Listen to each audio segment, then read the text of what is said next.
Yung finished product. Yung niluto natin na sunog pa. Ayan yung big head na pinakuluan natin sa duyan para sa ganun mawala yung amoy niya. Kasi big head to eh. Simula po, kakain na po tayo. Itong kanin. Nagano ko ng toyo. Itong higit sa lahat, yung masarap na ginawa ko suka. Kakain po tayo. Siyempre, bago tayo kumain, magdasal muna tayo. Pasalamat sa Diyos sa mga anak sa Santo Amin. O Panginoon Diyos, maraming salamat sa biyayang kaloob sa araw ito. Basbasan niyo ng aking lakas at kagalingan. Ang lahat ng pagpapalang pinagkakalob niyo sa akin, ibinabalik ko sa pangalan ng anak mo si Jesus. Amen. Salamat po. Yan po. Kain na po tayo, guys. Mga kuko po in the house. Kain po. Buong ulam. Sarap. Tango ng toyo.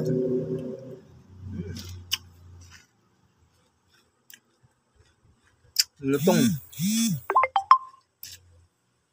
Hop.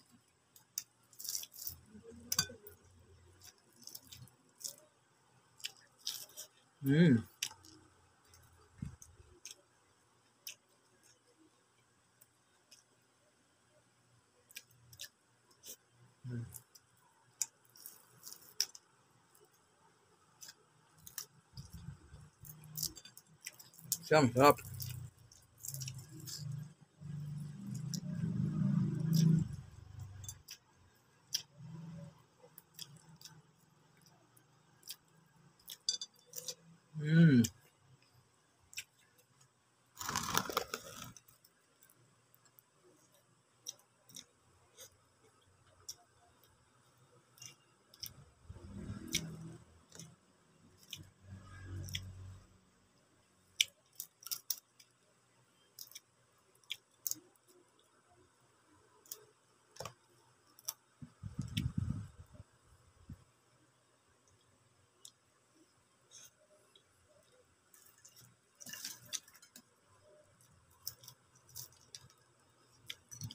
Lagi yung ulo. Malaman. Saka yung ulo.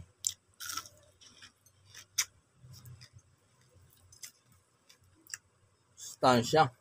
Ulo.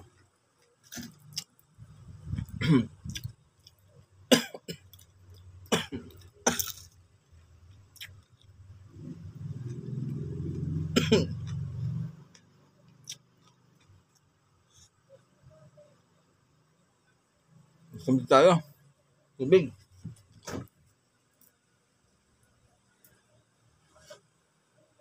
Tubig. Baso.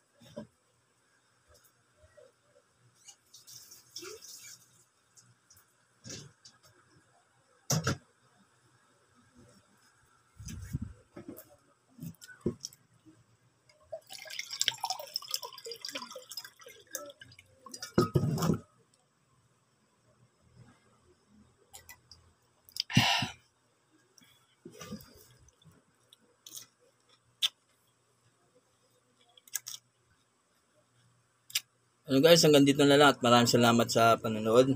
Kung dumaman tong aking in-upload sa wall nyo, baka pwedeng pakisuporta po, pakifollow and share. Salamat po. God bless you. Kuko pa in the house. Yay!